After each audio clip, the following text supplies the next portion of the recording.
அன்பார்ந்த சகோதர சகோதரிகளே, இன்று நாம் தியானிக்க போகிற திருவசனம் மத்தேயு 4:1 வசனம். இதை நாம் வாசிப்பதற்கு முன் பைபிள் இருந்தால் நீங்களும் எடுத்துக்கொண்டு அதை தியானித்து பார்த்து அதை வாசித்து தியானிப்போமாக. பின் இயேசு அழகினால் சோதிக்கப்படுவதற்காக.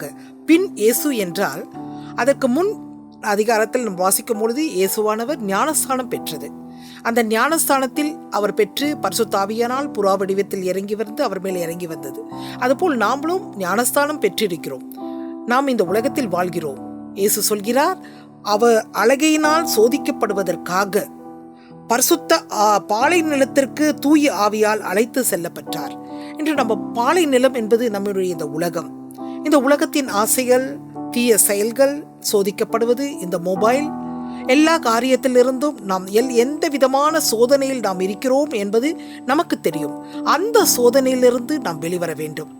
வெளிவருவதற்காக நாம் முயற்சிக்க வேண்டும் என்றால் நமக்குள் இருப்பது எதுவிதான் ஆவிகள்? தீய ஆவிகளா இல்ல பரிசுத்த ஆவியானவரா? நீதிமொழிகள் 13ஆம் அதிகாரத்தில் சொல்வது போல 17 தீய தூதன் கொடுப்பது தொல்லை, பரிசுத்த ஆவியானவர் கொடுப்பதோ அமைதி. பரிசுத்த ஆவியானவர் நம்மிடத்தில் இருக்கிறாரா? பரிசுத்த ஆவியானவர் நம்மளை வழி நடத்துகிறாரா? அந்த சோதிக்கப்பட அழைத்து செல்லப்படும் பொழுது கூட பரிசுத்த ஆவியானவர் இயேசுவோடு இருந்தது போல இன்றைக்கு உன்னோடும் என்னோடும் இருக்கிறாரா? இருந்து அந்த சோதனையிலிருந்து நாம் வெளிவர நமக்கு அவர் சொல்லுகிறார். இன்னும் அதை அழகாக சொல்லுகிறார்.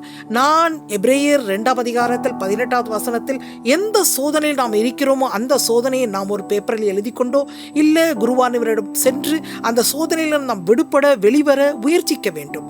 நாம் முயற்சிக்க வேண்டும். நாம் என்ன வேண்டும்? என்னுடைய எண்ணத்துக்குள் வரும் பொழுது அவர் எதற்கு உதவி செய்கிறார். உதவி செய்யும் பொழுது அவர் தாமே சோதனைக்கு உள்ளாகி துன்பப்பட்டதினால் நாம் சோதிக்கப்படும் பொழுது அவர் நமக்கு உதவி செய்கிறார்.